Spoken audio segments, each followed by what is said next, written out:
So we're currently headed to a project here, Waxahachie, Florida. This is something we filmed before, but there's a couple other aspects to it that make it a little more unique and interesting. But essentially, it's a customer that had called us. He purchased his own cameras and wants us to install them. I believe they're Nest cameras. A couple of them are the Nest floodlight cameras, and a couple are the just regular cameras. But this is in, like I said, Waxahachie, so it's a cool area. It's always nice to come out to this section of our work area because a lot of wildlife, and I mean, like the canals that are next to us right now, they're if you keep your eyes peeled on them, you'll see gators and things like that. We're also near a very large development called, I believe it's Northwood. These are the canals I was talking about. If you watch as you're driving along, out here there's a pretty decent chance you'll see alligators, and also like soft-shell turtles and egrets and all kinds of kingfishers and amazing animals. It's just this is a really cool area of Florida. They're trying their best to maintain the wildlife. It is pretty impactful, these bigger developments that go in. But yeah, and then the biggest development by far right now is Northwood, which, I mean, I don't want to, misspeak, but I think it's somewhere on the order of like 10 or 20,000 homes that they're putting in. I mean, it's just a massive, I remember when they first were breaking ground there, and it was staggering the distance of ground that they were just making smooth. And slowly but surely they started towards the back. Like when you were driving down Pratt Whitney Road, you could see just dirt for probably at least a mile or two, and it was just constant big equipment, grading it out and bringing up the level of the grade and making it smooth. And then they come in and they build what are called tables, which is where they build up even further so that you can build houses on top of that. And but when they were at the rough grade, which once rough grade's completed, generally speaking, all the underground and drainage and utilities and everything are all installed. But yeah, it's an amazing project to see. I mean, it did impact the environment quite a bit, I would say. There's lots of really interesting things out here. Like I've spent some time out here and seen multiple different snake species, and there's people that say that the one woodpecker that's, I can't remember the name of it, maybe the crested or something like that, but it's a woodpecker that's native to Florida that has only been filmed like 1 or 2 times, and there's people that have said that they're out here also. So I mean, it's definitely, but overall I would say people generally live in harmony with nature out here. It's generally going to be the people that are more looking for that type of an environment. Each home has several acres, so it's like I said, it's always nice to come out and work out here. This type of an environment kind of speaks to my soul, and and I like that, living close with nature. And so a nice treat that we get to work out here.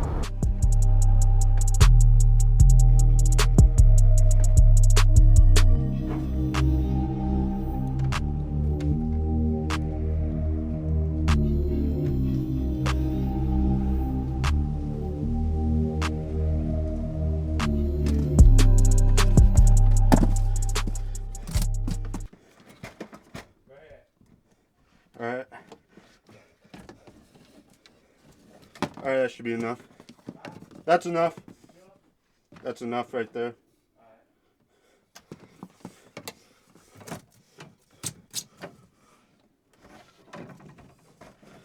So the first step of this project, we actually need to get the wire from the panel up to the attic because we're running it on its own circuit.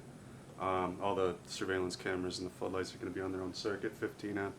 So I had to go up in the attic, and it's very hot, as you can tell. I had to take this fish tape, put it down through an existing pipe, and then down here Antoine taped the wire to the fish tape, and that allowed me to pull it back up through the pipe. And now I'm going to go up there and start on the J-box. This is how we're going to spider web all our lines out to each camera. As y'all can see, we're doing work here at the house today with a DeLorean in the garage. Nothing that mixes with electricity but a DeLorean. Traveling back and forth in time through electricity, that's amazing, isn't it? If I could travel back in time, I don't know, I think I'd go back to the ancient days of the dinosaurs.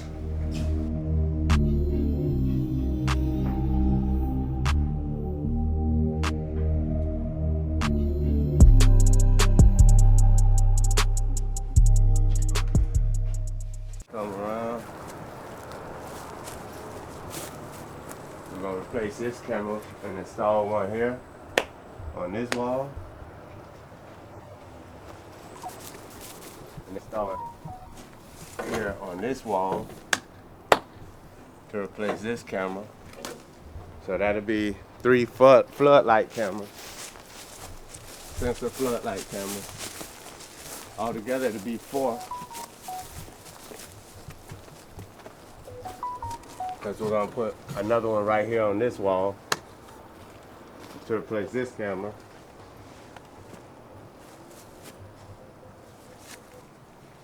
Here on that wall.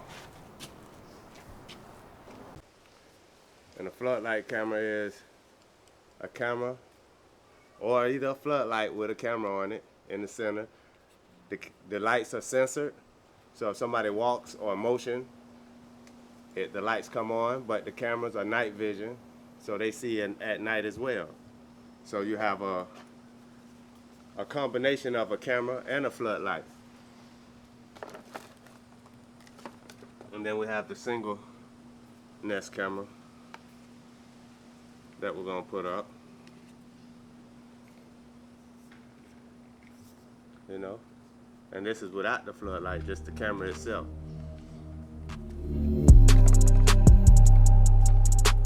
Gonna be a pretty nice project. Take the drywall screw.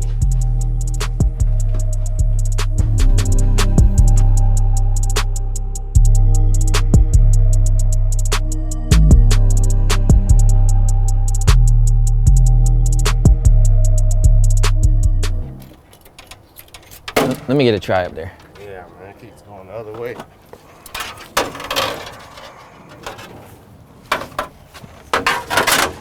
I'm gonna do a little bend on the end here. Yeah, it kept getting caught.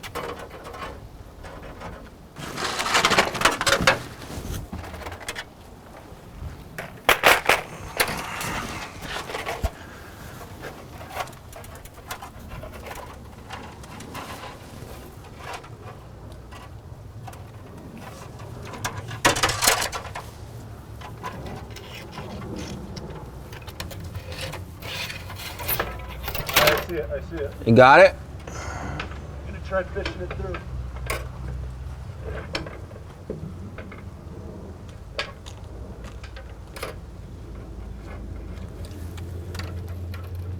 I can give it some.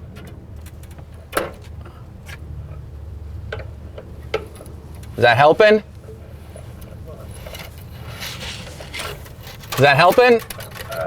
Yeah, that's helping.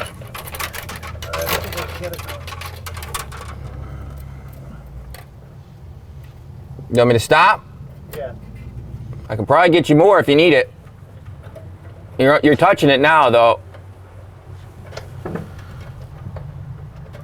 Look all around, because you might be past it. I hear him touching it. What? So I can hear him touching it. Yeah. How close are you to it? I'm touching it. It's a matter of getting it through this hole. Could you pull back a little bit? So we're pulling the 14.2 from where we're going to feed the source of the power. We're pulling it through, and we have guys up in the attic that connected onto this, which is called a fish tape, which we pushed it. I got the wire out here. Well, let me get some more. Let me get another 5 feet. So we're pulling our. Pull it back real quick. Tug it. All right, now feed it. Good.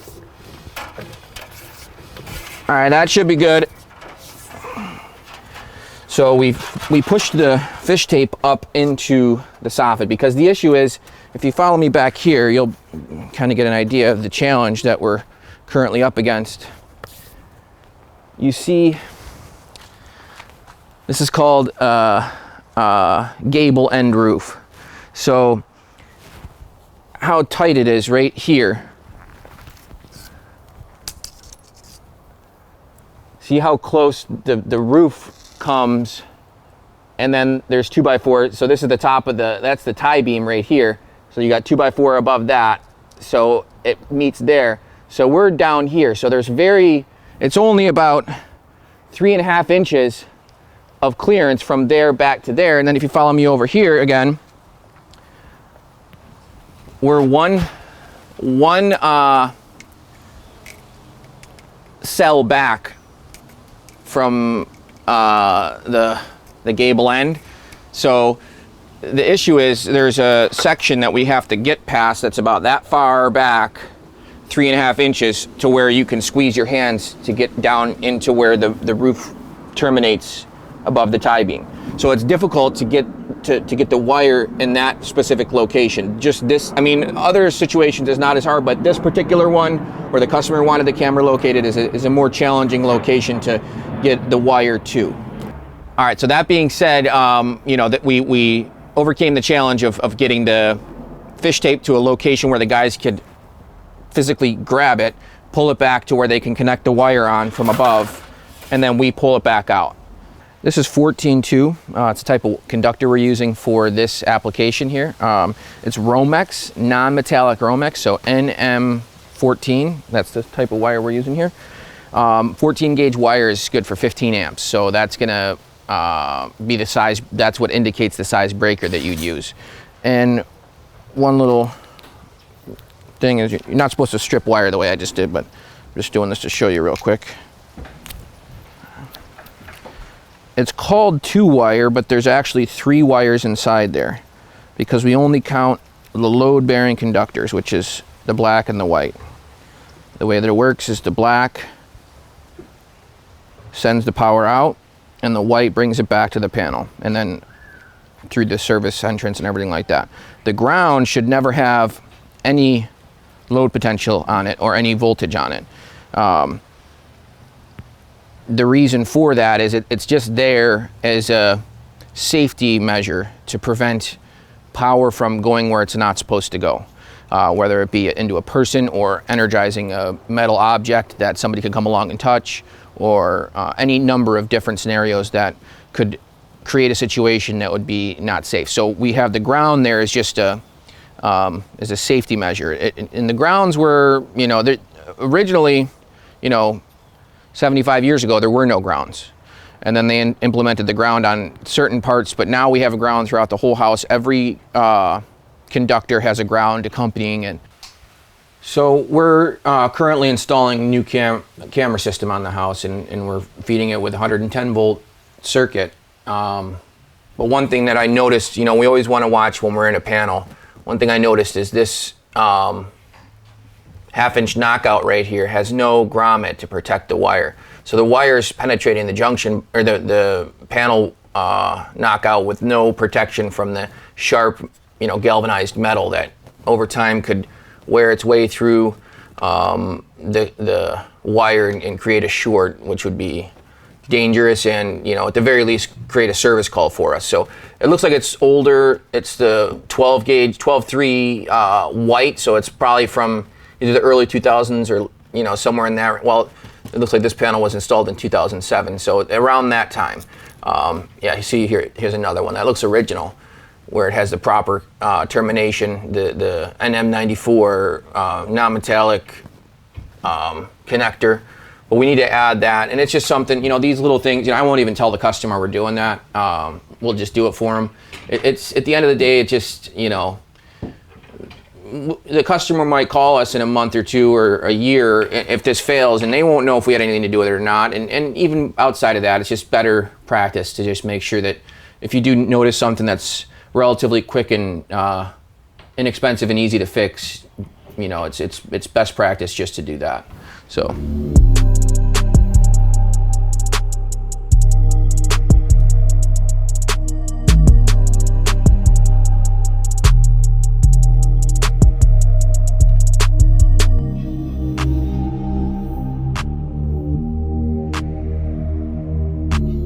fish tape is just a spring steel, you know, rigid metal.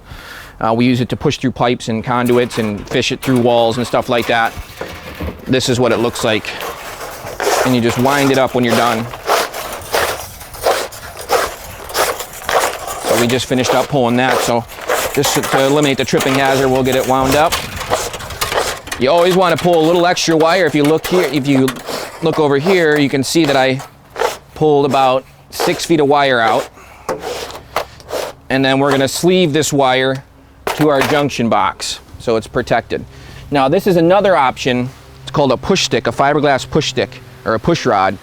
And in some applications you can push this to where there's a higher, when you're inside the attic, it's a more comfortable area that you can get to. You know, it's tough to squeeze all the way down. You can imagine being inside. It gets very narrow up there. But this push rod can go back and you can continue to clip them together. So you can keep pushing it further and further in. So this is just another tool that is in our arsenal when it comes to, you know, fishing wires through difficult and inaccessible areas. So now that that's ran, there's one item over here that I wanted to go over, which is, see this box here? It's got the FPL seal on it. This is an initiative that FPL has undertaken for hurricane preparedness to make sure that they are able to maintain power in a more effective way. Eventually, when a hurricane does hit this area, if, you know, the vast majority of, you know, mid-span taps and triplex coming from the telephone pole, if you look back here, so that has a lot of the damage is done to this triplex, which the triplex is 3 wires wrapped around. There's a steel cable in the middle or aluminum cable in the middle, and then 2 insulated cables wrapped around it, and that's 3 triplex. And each one of those 2 black ones is 110 volt leg each, and then the center bare aluminum is the neutral. So that comes from the transformer, which is on that telephone pole over there. If you see that 5-gallon bucket looking thing, that's a transformer, sometimes referred to as a pig. And you have your primaries that come in on the top of that, which is, you know, 14,200 volts or whatever it happens to be. It jumps down to those 2 Frankenstein looking porcelain posts on the top. That's the primary. So primary is the voltage coming in. Secondary is the voltage coming out on the triplex, which is going to go to each house. One of those transformers on the pole can power anywhere from like 1 to maybe 4 homes, depending on the service sizes.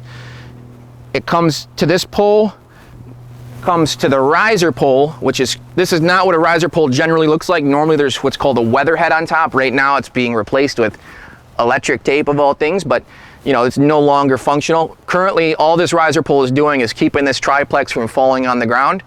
It's been cut off right here. If you look on the top of this box, it doesn't actually go into the box. So this is just an empty pipe. This galvanized pipe is just empty. And now what FPL has done is, I don't know where the transformer is, but there's oh, okay, it's right on the ground. See that green box below that other transformer? There's a green box on the ground with some yellow numbers on it on a nice new concrete pad.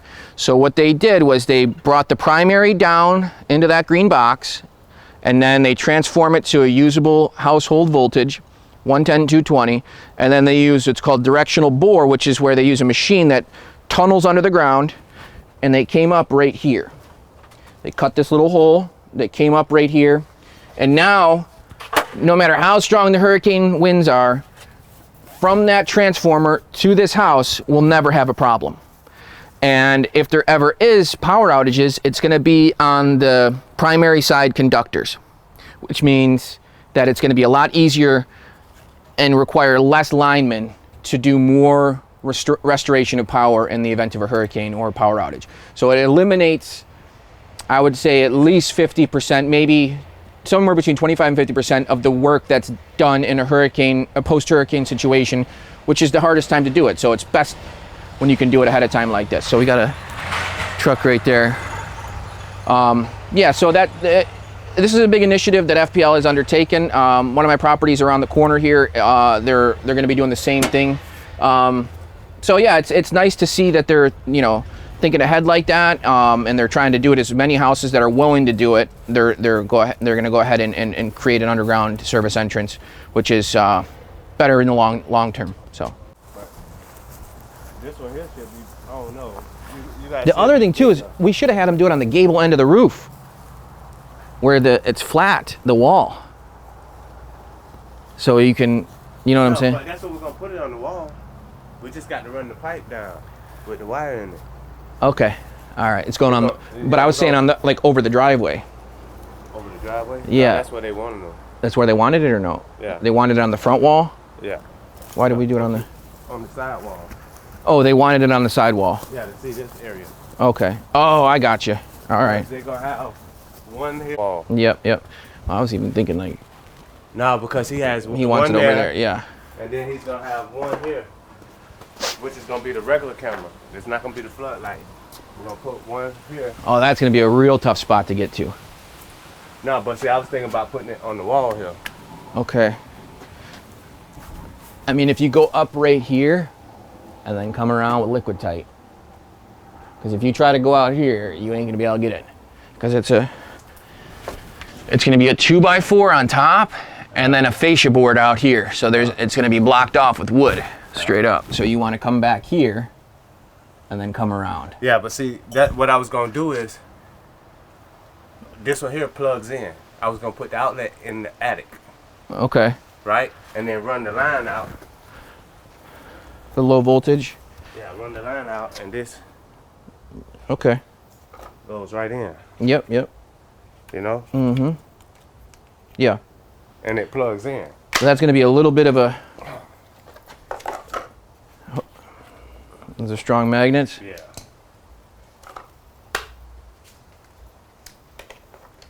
Okay. So we got about But what, see, like he 3 has- feet? We got 3 feet on Well, that he got wire? more than that, because he bought this. Oh, an extension. Yeah. Perfect. Okay. So I was thinking about putting the outlet inside the attic. That's so it better. can't be tampered Yeah, with. because this is better to be inside, because Yeah. that over time that'll be a failure point for humidity. So all I have to do, I can mount my camera anywhere and then Yep. just bring this Perfect. out That's the best way. and then just refill the hole. Yep. So another one in the books for today.